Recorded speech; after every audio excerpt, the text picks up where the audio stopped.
दादा, खरं तर सोलापूर शहरामध्ये हिंदू धर्मातील लोकांचा धर्मांतरणाचा विषय समोर आलेला आहे.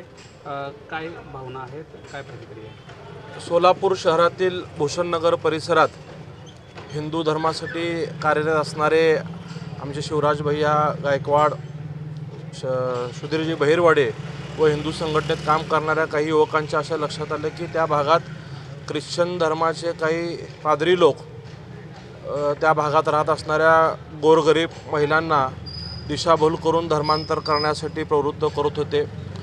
काही निमित्ताने महिलांना एका ठिकाणी बोलवून लाल रंगाचं काहीतरी द्रव्य महिलांना देऊन त्यातून त्या महिलांची दिशाभूल करून जबरदस्तीने त्यांचं धर्मांतर करण्याची बाब लक्षात आल्यानंतरनं सर्व हिंदू संघटनेचे तरुण त्या ठिकाणी पोचले।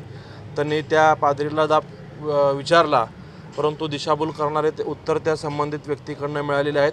प्रशासनाने त्यांच्यावरती गुन्हा दाखल केलेला आहे, परंतु आम्ही प्रशासनाला सूचना व विनंती देऊ इच्छितो की जो काय तो द्रव्य पदार्थ सापडला आहे, काहींचं मत आहे की ते काही लाल रंगाचं वाईन असून त्यात काय नशा होण्यासारखी काहीतरी द्रव्य त्यात मिक्स केलेलं आहे आणि त्यातून 1.5-2 तास ते महिलांना काही सुचत नाही आणि त्या कालावधीमध्येच त्यांच्याकडनं धर्मांतरची प्रक्रिया करून घेतली जाते असं मत स्थानिकांचं आहे। तर प्रशासनाने गांभीर्य याचं लक्षात घेऊन हा तपास करावा आणि जे काही द्रव्य सापडलेलं आहे त्याचं लॅबमध्ये पाठवून तपासणी करून घ्यावी।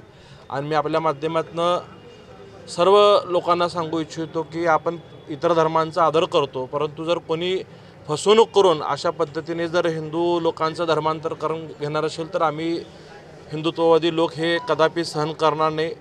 संबंधितांना जसंच तसं उत्तर दिलं जाईल व महाराष्ट्र सरकारकडे आम्ही पाठपुरावा करणार आहोत की याच्यावरती गंभीर स्वरूपाची कारवाई यांच्यावरती व्हावी अशी आमची मागणी असणार आहे।